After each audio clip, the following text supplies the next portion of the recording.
Experimenta la libertad sobre ruedas con nuestro servicio de alquiler de vehículos.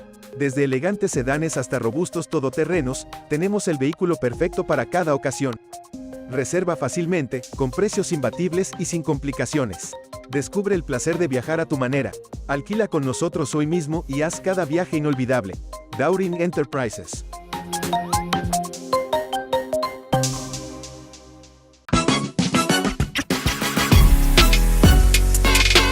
Hola amigos y amigas, bienvenidos a la esquina de Nava nuevamente. Hoy tenemos un episodio espectacular para el disfrute y aprendizaje de todos ustedes.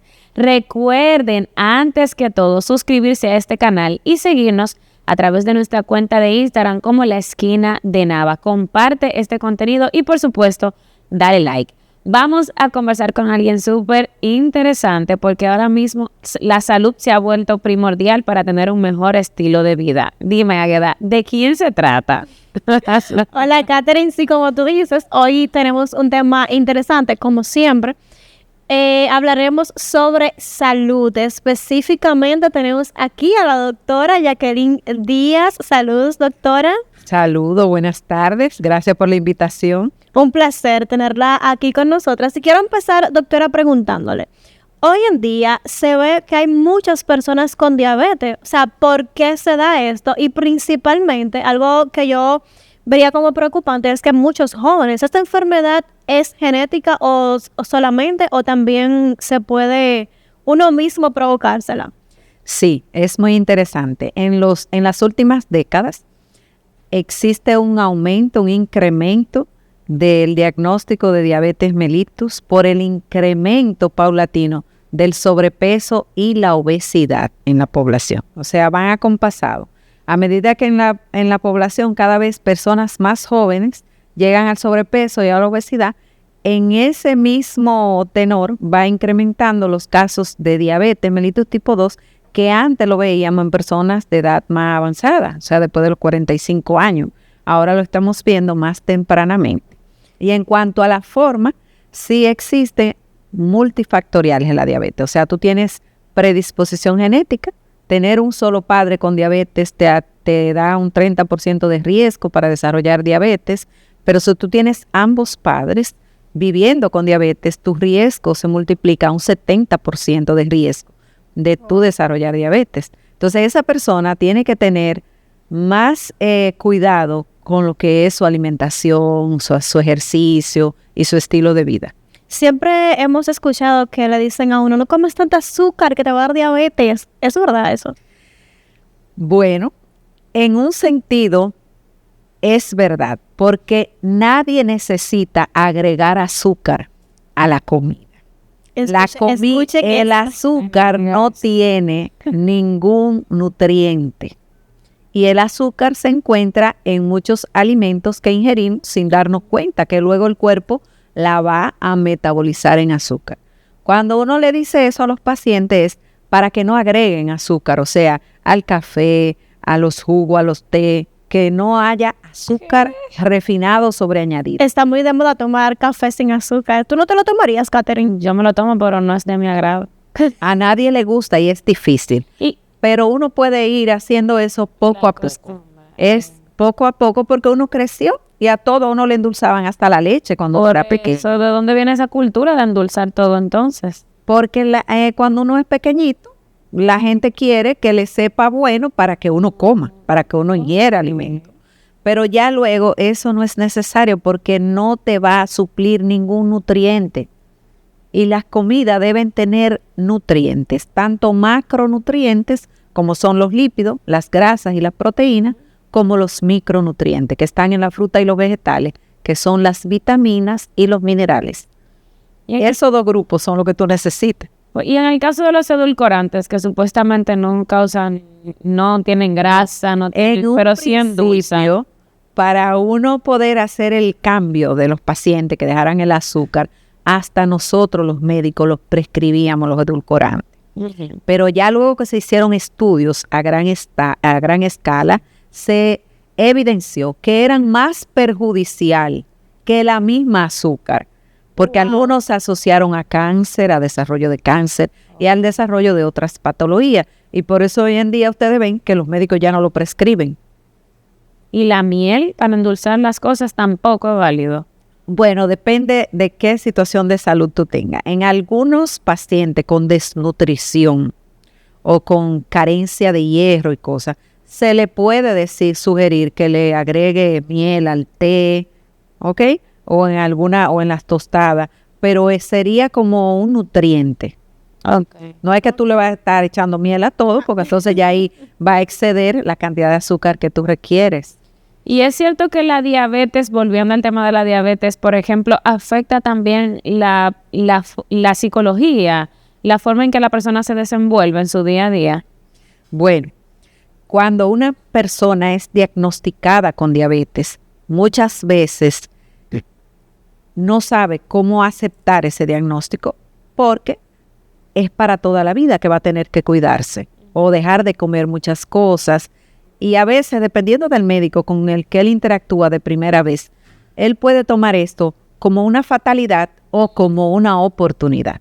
A veces yo les digo, esta es tu oportunidad de cambiar de estilo de vida, de empezar a comer sano, de empezar a hacer ejercicio y no enfocarte en lo que te pasaría si no cuidas tu diabetes, sino enfocarte en lo que no va a ocurrir si estás bien controlado.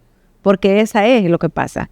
Si tú te deprimes, que muchas veces pasa eso, la persona, ay, ya no voy a comer bizcocho, ya no voy a comer mi café con crema, y le da una depresión, al médico se le resulta más cuesta arriba llevar a ese paciente y acompañarlo para tener éxito. Ahora, si es un paciente que dice, no, eso en realidad yo no lo necesito, no me hace falta para ser feliz. Entonces, va a ser más fácil incorporar todas esas nuevas reglas que uno quiere para que él viva bien. O sea, que la actitud. Pero como lo he dicho, no es fácil porque yo soy médico y muchas veces yo estoy en actividades y hay cosas que tú me ves velando con los ojos de que me la quiero comer, sé que no me la debo comer. Sí soy. Doctora, pero hablando de las causas y de las consecuencias de la diabetes, pero ¿qué es en sí esta enfermedad? ¿En qué consiste? La enfermedad es un grupo de desórdenes metabólicos, o sea, en tu cuerpo se altera todo el metabolismo de los lípidos, de los carbohidratos y de las proteínas. Y la característica o el fenotipo es la hiperglucemia. Por eso es tan fácil diagnosticarla, porque cuando uno le mide los niveles en sangre al paciente, tiene los niveles de azúcar elevados. ¿Cuál es el problema? Que cuando no se controlan esos niveles de azúcar, producen complicaciones crónicas que son demasiado costosas en todos los términos para la persona, porque es la causa más común de ceguera en los países desarrollados por la retinopatía diabética, es la principal causa de enfermedad renal terminal, o sea, la necesidad de diálisis o trasplante. También es la causa más común de amputaciones no traumáticas. No en este país, porque aquí siguen siendo los accidentes automovilísticos. En otros países sí, en los países desarrollados. ¿Cómo una persona entra en alerta? Bueno, el alerta debería llegar antes de la persona tener síntomas. Pero si la persona tiene familiares de primera línea, que son tu padre y tu madre, con diabetes, debe buscarse, estudiarse para ver si está en riesgo o ya tiene diabetes. Si ha tenido un hijo macrosómico, eso es un hijo que haya pesado más de 9 libras. Si en su juventud tuvo síndrome de ovarios poliquísticos, porque es una situación que produce resistencia a la insulina y con el tiempo la persona puede desarrollar diabetes.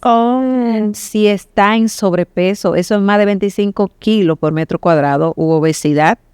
Si ya es hipertensa, o sea, sufre de la presión arterial y está en tratamiento, también tiene riesgo de desarrollar diabetes. O si tiene los triglicéridos altos y las HDL bajo, también tiene riesgo de diabetes. Y nosotros, que pertenecemos, los latinos, pertenecemos a una etnia con alta prevalencia de diabetes. ¿Qué se recomienda? Por ejemplo, si yo me caso y yo sé que yo soy diabética y me caso con una persona que también es diabética, ¿cuál es la recomendación de esta pareja a la hora de tener hijos? ¿Cómo debe ser el cuidado de esos hijos para que no crezcan con algún tipo de... Bueno, lo mejor es que los dos lleven un estilo de vida saludable, porque sus hijos sí ya traerán la predisposición genética, pero ahí entra la epigenética. en la que tú puedes cambiar lo que tú le transmites a tus hijos, llevando el control de tu enfermedad, llevando una alimentación saludable, apegándote a tus tratamientos. Y entonces así, esos cambios que tú produces en tu cuerpo, tú se los puedes transmitir a tus hijos. ¿Cuál es el tratamiento que lleva un paciente de diabetes? La base es la alimentación y el ejercicio. Casi todo el mundo dice que está muy ocupado para hacer ejercicio, señores. Eso es una cosa. Y a veces le explicamos, mire, si usted no puede ir al gym, si es inseguro por su casa, que no quiere salir porque le puede pasar cualquier cosa, usted puede hacer en su casa hasta marcha estacionaria o bicicleta o alguna rutina. Aeróbicos. Subir escalera, parquearse lejos cuando no está lloviendo, claro. Entonces, luego de eso, el médico va a seleccionar qué tratamiento lleva cada paciente, porque depende en qué momento él llega. A veces él llega al médico y ya tiene una complicación, entonces no es el mismo tratamiento que lleva ese paciente con diabetes que el que llega recién iniciada la enfermedad, sin complicaciones. Lleva tratamiento quizá de pastillas, además de la dieta y el ejercicio, pero el que llega ya con una complicación de insuficiencia cardíaca o que ya le dio un infarto o que ya tiene disfunción renal, la intervención es distinta. Lleva medicamento específico para retrasar la progresión de esas complicaciones. Yo tengo un amigo que padece diabetes y él siempre anda con la insulina. Yo no entiendo mucho, realmente usted está hablando, yo estoy aquí como analizando todo lo que usted me planteando, porque para mí es curioso. Él tiene diabetes. Ya sabemos que él tiene que tener una medicación específica, una alimentación específica, pero ¿qué pasa? De repente nosotros vamos a compartir y él se bebe una cerveza. Y dice, no, porque tengo el azúcar bien, yo me lo puedo beber. Y cualquier cosa yo ando con la insulina. No, que yo no he comido, que debo comer tal cosa, pero tú debes comer eso. Pero que yo sé, yo me conozco. Si me siento el azúcar va, como que él tiene un veneno y él sabe cómo hacerlo, pero eso es ideal, o sea, se puede. O sea, mira lo que pasa. La diabetes tiene diferentes tipos. Ajá. Está la tipo 1, que es la que aparece más tempranamente en la vida. Y esos pacientes, o sea, te pueden diagnosticar a los meses de edad de nacido, 1 año, 2 años. Wow. Y hay un pico de incidencia que es donde aparecen más casos, que es en la adolescencia. Ese tipo de diabetes, que se llama diabetes mellitus tipo 1, es causada por una reacción inmunológica que destruye la célula beta del páncreas. Las células beta son las que producen la insulina. Entonces, esa persona requiere insulina para su control. A esa no podemos inventar dándole pastilla ni ningún otro tratamiento. ¿Qué puede estar pasando con tu amigo? Esos pacientes que ya empezaron muy jovencitos con la diabetes tipo 1 y requieren insulina para su control, aprenden a hacer conteo de carbohidratos.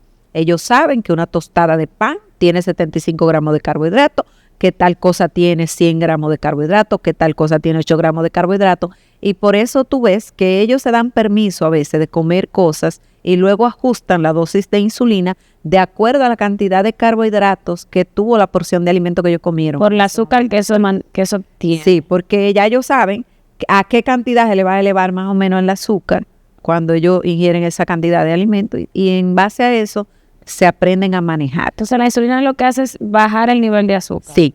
De la forma más llana que le explicamos a los pacientes de la consulta es que la insulina es la llave que abre la puerta de la célula para que el azúcar entre dentro de la célula y sea convertida en energía, en ATP. Porque lo que necesitamos es el ATP, esa energía, para seguir funcionando y hacer todos los procesos. ¿Se cura la diabetes? En el pasado creíamos que no había cura, pero con los avances de la medicina y la aparición del bypass gástrico, que es la cirugía metabólica, en donde se le hace una derivación al paciente, además de una cirugía para acortar el estómago, se ha evidenciado una remisión de casos de diabetes. O sea, muchos pacientes lo evaluábamos, tenían diabetes, hipertensión, todo un síndrome metabólico, dislipidemia, la obesidad, y luego que perdían una parte importante de ese peso, no requerían más tratamiento. Entonces se habla de que en estos tiempos sí estamos teniendo como si fuera una cura de la diabetes tipo 2 por ese cambio drástico, porque recuerden que la cirugía bariátrica es un cambio forzado de estilo de vida. La gente no puede comer la cantidad de alimento que comía anteriormente y muchos de verdad empiezan de verdad a hacer ejercicio y muchas cosas. Doctora, ¿el embarazo es un factor de riesgo para la diabetes? Porque siempre como que, bueno, cuando yo estaba embarazada me decían que debía tener cuidado. Bueno, yo tengo padres con diabetes. O sea, la familia de mi papá, todo el mundo tenía diabetes. Ya Es por eso. Como tú tienes tus variantes, la carga genética. tu background de padre y madre con diabetes, y en el embarazo se producen hormonas que aumentan la producción hepática de glucosa y producen resistencia a la acción de la insulina.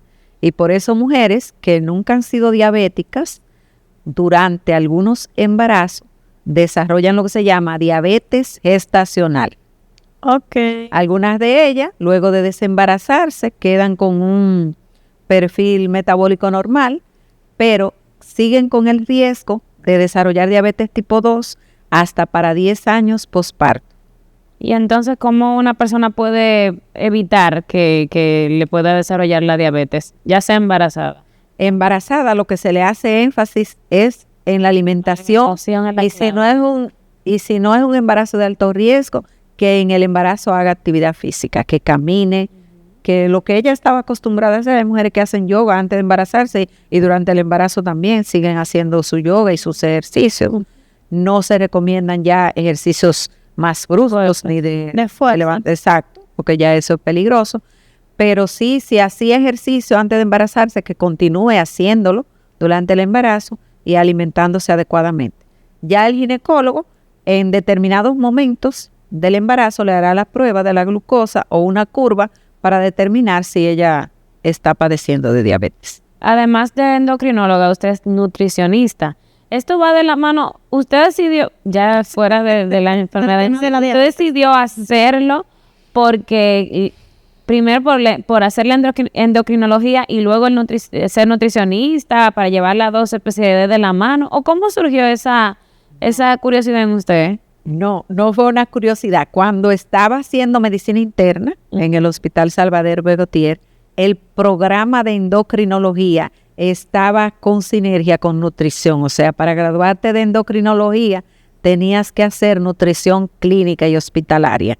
O sea que fueron 2 programas simultáneos que lo hicimos. Pero no todos los médicos endocrinólogos son nutricionistas. Los que se gradúan de la Escuela Nacional sí, son endocrinólogos, nutriólogos. Okay. Porque tanto el coordinador de la residencia como el profesor Jimmy Barranco tienen el programa junto, coordinado. Pero yo puedo ir usted, por ejemplo, a su consulta si yo simplemente quiero bajar de peso, no necesariamente porque tenga diabetes.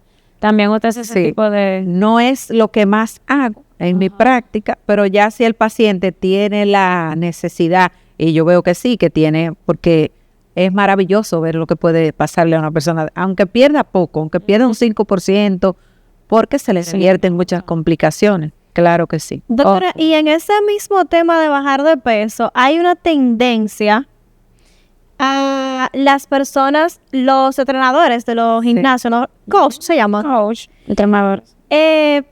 Venden programas, que en esos programas ellos te dan como un calendario de alimentación y te ayudan a bajar de peso. ¿Qué tan recomendable es que una persona que quiere bajar de peso, en lugar de ir a un nutricionista, vaya a un coach? ¿Cuáles riesgos podría correr? Lo ideal es, porque hay personas que sí, que han hecho el entrenamiento, o sea, han hecho la maestría en nutrición y saben qué están haciendo. Pero lo ideal es que una vez que vayas al gimnasio, tú te enfoques en que tu coach sea para entrenarte en hacer el ejercicio adecuado para ti, para tu edad, para tu condición física y eso, para tus objetivos. Y que ya de la nutrición se encargue un especialista de la nutrición. Es importante hacer analíticas. Sí, siempre es importante, porque imagínate una persona que desconozca que padece de diabetes y de repente le pongan un plan de nutrición en donde él tenga que comer arroz de noche o unas cosas que que he visto ahí en unos planes, le van a alterar más su perfil metabólico. O le manden a comer cosas fritas, tocineta, y eso, porque él ya tiene un perfil lipídico alterado y eso se lo va a alterar más. Ok, o sea que hay que ser cuidadoso con todo y todo. Por ejemplo, a mí me pasó que yo lo hice así, yo bajé de peso un largo tiempo, pero la persona que me orientaba en ese momento sí había tenido un entrenamiento y no me hice, no nos hicimos esos requerimientos de los exámenes médicos, pero realmente yo vi un cambio en mi cuerpo y ella como que sí atinó. Sí. Aunque aquí recomendamos entonces mejor ir al nutricionista porque si usted padece de alguna enfermedad, pues Exacto, entonces ahí se es lo puede ideal. alterar y va a decir, pero ¿por qué que yo no bajo de peso? Es lo ideal. Incluso también revisar las hormonas, ¿no? Sí, Sí. porque hay gente que tiene algún grado de hipotiroidismo. Además de la dislipidemia, hay otros trastornos que el paciente puede tener. Que pueden. Es mejor hacerse su evaluación médica y ya después Tranquilamente hacer su dieta. Exacto. En su República alimentación. Dominicana, ¿cuáles son los factores que impiden o que los pacientes puedan llevar un tratamiento regular, que tal vez por cuestiones económicas no hay mucho apoyo a los pacientes? ¿Cómo va esa parte en nuestro país? Sí, lo difícil de nuestro país, porque los tratamientos per se para la diabetes no son tan costosos la mayoría. Hay tratamientos que son asequibles, ya hay tratamientos que están inclusive en las farmacias del pueblo, como insulina, metformina, estatinas para el colesterol, pero hay otros que no son accesibles, que cuestan mucho, y si el paciente no es individualizada su terapia y no puede llevar su tratamiento, lo costoso son las complicaciones. Ya un paciente complicado, no solo por lo que cuesta, por ejemplo, una diálisis, que hay que hacerte diálisis 3 veces a la semana, sino que ya tú no puedes ir a tu trabajo porque tienes que emplear casi un día entero en ese hospital donde tú te vas a hacer diálisis, o el que pierde la visión si es cabeza de familia, no puede realizar quizá la actividad que realizaba, no puede llevar el sustento de la casa. Y a ese costo a que me refiero, no solo al costo económico, porque hay una de esas complicaciones se está llevando casi todo el presupuesto que hay para las complicaciones crónicas, que es la enfermedad renal terminal. En esa se gasta el presupuesto que hay para todas, y son muchas. Está la enfermedad cardiovascular, están los accidentes cerebrovasculares, la enfermedad arterial periférica, la retinopatía, la neuropatía. Entonces es muy difícil. Y usted como doctora, ¿qué ha tenido que afrontar para poder dar tal vez un mejor servicio? O si usted entiende que las autoridades pertinentes están facilitándole el trabajo a ustedes, porque también muchos doctores, por ejemplo, en el tema de consulta, ¿cómo usted entiende que ha ido el desarrollo de nuestro país en los últimos años en ese aspecto? Bueno, si uno se compara con otras latitudes, por ejemplo, aquí, los pacientes de aquí son afortunadísimos. Sí. Afortunadísimos, porque en otras latitudes, como repito de nuevo, casi nadie puede llegar directamente a un endocrinólogo como llegan aquí. O sea, tú te levantas en la mañana. Sí. Voy para allá. Dice, sin nadie haberte referido, y tú te vas y coges una cita con un endocrinólogo. O sea, tú estás teniendo una cita con un subespecialista sin haber pasado por un médico familiar, por un médico internista, o esperar meses y a veces años, como tengo familias que viven en el extranjero, y yo le pregunto, ¿y qué esperan? ¿Por qué no van a venir? No, que estamos esperando una cita con un especialista. Y yo digo, ofrécome.